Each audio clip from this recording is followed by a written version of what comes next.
ایک بھائی نے کہا کہ یہ فرضی اور جھوٹے لوگوں کے بارے میں کیا شریعت کہتی ہے جو جھوٹی آرگنائزیشن وغیرہ بنا کر زکوٰۃ اور صدقات وصول کر کے کھا جاتے ہیں، ان کے لیے کیا حکم شرع ہوگا؟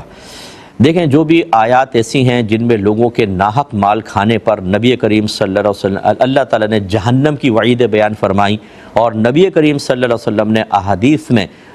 جہنم کی اور عذابات قبر کی وعید بیان فرمائی، اسے حرام اور گناہ کبیرہ قرار دیا، اسے غصب قرار دیا، یہ سب احکام اور سب جو ان کے انجام یہ ان لوگوں کی طرف متوجہ ہوں گے۔ جھوٹ بول کر لوگوں سے پیسے لے لینا، بعض اوقات ایسی ایسی جگہوں کے لیے پیسے لیتے ہیں کہ وہاں تک تو پیسے پہنچتے ہی نہیں ہیں، پہنچا ہی نہیں سکتے، بیچ میں اتنی رکاوٹیں ہیں، لیکن دبا کے پیسے لے کے اپنے اکاؤنٹ میں ڈلوا رہے ہیں اور خوب کھا رہے ہیں پی رہے ہیں۔ یہ وقتی طور پہ آپ کھا لیں پی لیں، مرنے کے بعد آپ کو پتہ چلے گا کہ یہ پیسہ نہیں ہے، یہ اژدہے ہیں، یہ سانپ ہیں، یہ جہنم کی آگ کے انگارے ہیں جن کو آپ بڑے آرام سے کھا رہے ہیں اور پی رہے ہیں، اور بعد میں آپ کو اور آپ کے فیملی بھی پھنسے گی۔ اگر اپنے بچوں کو کھلا رہے ہیں، اپنی بیوی کو حرام کھلا رہے ہیں تو وہ بھی پھنسیں گے۔ اس لیے جتنی ایسی کوئی فیملی مجھے سن رہی ہے کہ آپ کو اپنے سرپرست کے بارے میں اگر یہ گمان ہو کہ وہ اسی طرح فراڈ کر کے لوگوں سے پیسے لے رہا ہے، تو خدارا کوشش کریں کہ اپنے ذریعہ آمدنی بنائیں، اس کو سختی سے کہہ دیں کہ ہم تمہارا یہ حرام مال نہیں کھائیں گے، لوگوں کی جیبیں خالی کر کے حرام مال لا کر تم ہمیں کھلا کر ہمیں بھی جہنم کا ایندھن بنانا چاہتے ہو، یہ ضرور کرنا ہوگا۔ اور اگر کوئی میرا بھائی ایسے سن رہا ہے، اللہ کرے کہ دل پر یہ بات لگے، تو یہ پیسہ آپ کو راس نہیں آئے گا، ایک تو حرام پیسہ کہیں نہ کہیں نکل جائے گا اور وبال آخرت رہے گا۔ اس لیے کوشش کریں کہ اس کو سلسلے کو بند کریں، اور جتنا آپ نے اس طرح پیسہ لے کر کھا پی لیا ہے، گمان کریں کتنا ہوگا، اتنا پیسہ اللہ کی راہ میں ان نامعلوم مالکان کی طرف سے صدقہ کریں، اور ڈرتے رہیں میدان محشر میں اللہ تعالیٰ انہیں بھی کھڑا کرے گا، آپ کو کھڑا کرے گا۔ اب اگر آپ نے توبہ کر لی تھی، جو مال لیا تھا غالب گمان کر کے صدقہ کر دیا تھا، تو اللہ کی رحمت سے امید ہے کہ اللہ ان کو آپ سے راضی کر دے گا۔ اور اگر آپ ہمیں الٹا گالیاں دینے لگے، ہمیں برا بھلا کہنے لگے کہ ارے بڑے مولوی کہتے رہتے ہیں، کوئی بات نہیں، آپ بھی ہوں گے میدان محشر میں، ہم بھی ہوں گے، دیکھ لیجئے گا۔ پھر آپ وہاں بھیگی بلی بنے کھڑے ہوں گے، جسم کانپ رہا ہوگا، رنگ فق ہوگا، اور چہرے پہ ہوائیاں اڑ رہی ہوں گی، اور ملتجیانہ نگاہوں سے گزرتے ہوئے لوگوں کو دیکھ رہے ہوں گے، کاش کوئی سفارش مل جائے، کچھ ہو جائے، اور وہاں کچھ نہیں ہوگا۔ اس وقت پھر اللہ نہ کرے کہ کوئی آپ سے آ کر پوچھے کہ حضور اب کیا خیال ہے آپ کا، بولیں اب گالیاں بکو، اب برا بھلا کہو، اب ناگوار چہرے بناؤ، دل میں ناپسند کرو، کسی کے منہ پہ تماچا مار دو جو تمہیں ہدایت دیتا تھا، مارو جا کر اب ذرا۔ وہاں پر پھر آدمی کو احساس ہوگا عین الیقین کے بعد کہ میں نے بہت بڑی خطا کر دی تھی۔ ایک بھائی نے آفر کویسچن کیا تھا کہ ایک حاجی صاحب ہیں، ٹھیکیدار ہیں، تو وہ کنسٹرکشن کا کام کرتے ہیں، بعض اوقات روڈ پر جیسے کام کر رہے ہوتے ہیں، سریے کاٹنے کا اور یہ شٹرنگ وغیرہ کا ہوتا ہے، تو وہ جب کام ختم کرتے ہیں تو کیلیں چھوڑ جاتے ہیں، اور کئی گاڑیاں ان کیلوں کی وجہ سے پنکچر ہو چکی ہیں۔ جب انہیں کہا جاتا ہے، احساس دلایا جاتا ہے، تو بولتے ہیں یہ کیلیں اٹھانا میرا کام نہیں ہے، کیا حکم شرع ہوگا؟ دیکھیں، وہ حاجی، اور خاص طور پہ انہوں نے حاجی کا لفظ شاید اس لیے لکھا کہ حاجی صاحب ہو کے ایسا کام کر رہے ہیں، تو دیکھیں حاجی ہوں یا غیر حاجی ہوں، بہرحال جس بھی کام سے مخلوق خدا کو تکلیف پہنچے، اگر یقینی طور پہ تکلیف پہنچے تو کم از کم مکروہ تحریمی ہے، حرام کے نزدیک ہے، اور اگر اس کا شائبہ اور گمان ہو تو کم از کم مکروہ تنزیہی تو ہے۔ اسی لیے فقہاء نے فرمایا کہ اگر کوئی فٹ پاتھ گھیر کر، روڈ گھیر کر اپنی چیزیں بیچ رہا ہے اور اس سے مخلوق خدا کو تکلیف ہو رہی ہے تو اس کو بیع مکروہ کہا ہے، یعنی گناہگار بھی ہوگا اور اس کو بیع کو نہیں کرنا چاہیے، اس میں کراہت ہوتی ہے۔ ہاں اگر روڈ تھوڑا سا لیا ہوا ہے لیکن لوگوں کو تکلیف نہیں ہو رہی تو چلے گنجائش نکلے گی، ورنہ یہ جتنے بھی فٹ پاتھ گھیر کر بلکہ آگے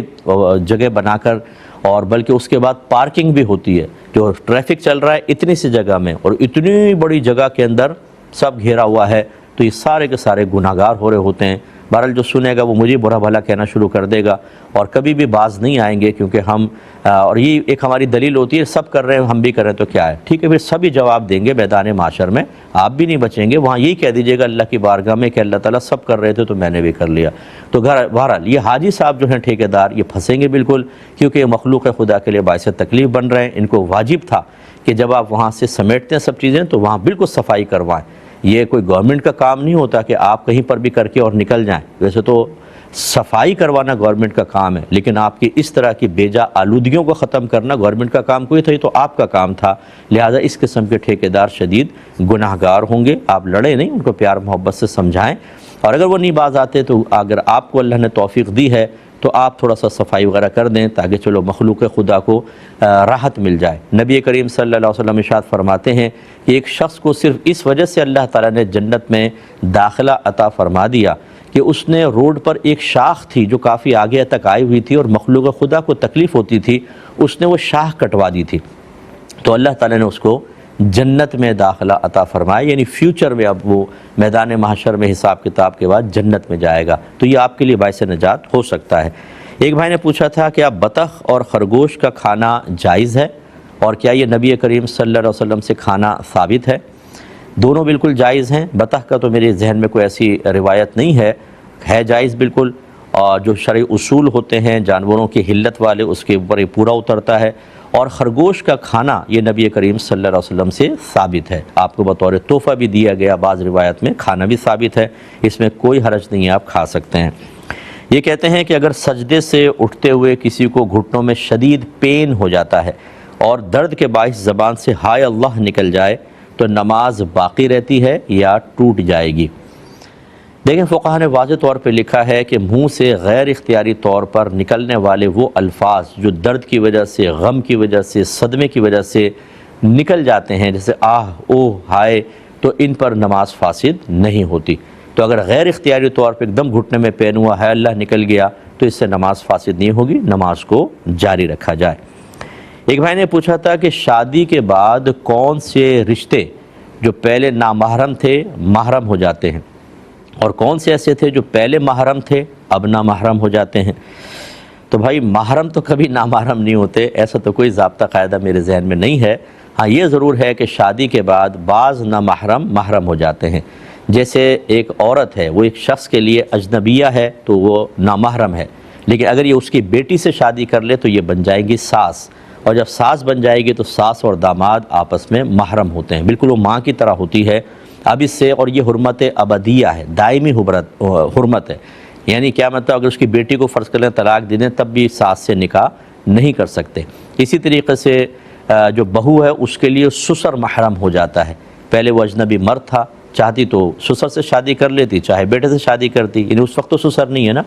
لیکن جب بیٹے سے شادی ہو گئی تو وہ سسر بن گئے اور اب سسر ان کے لیے محرم ہے۔ اسی لیے داماد اپنی ساس کے ساتھ سفر کر سکتا ہے اور بہو اپنے سسر کے ساتھ سفر کر سکتی ہے جو 92 کلومیٹرز دور جاتے ہیں، بشرطے کہ امن ہو، ٹھیک ہے نا، باطن میں کوئی خرابی پیدا نہیں ہوگی، کوئی فتنے کا اندیشہ نہ ہو تو بالکل جائز ہے، کیونکہ ایک دوسرے کے لیے محرم ہو جاتے ہیں۔ باقی یہ کہ جو مطلب رشتے ہیں وہ اکثر نامحرم ہی رہتے ہیں، یہ رشتے خاص طور پر جیسے اب سالی ہے، مثال کے طور پر جب شوہر ایک شخص لڑکا کسی لڑکی سے نکاح کرتا ہے تو اس کی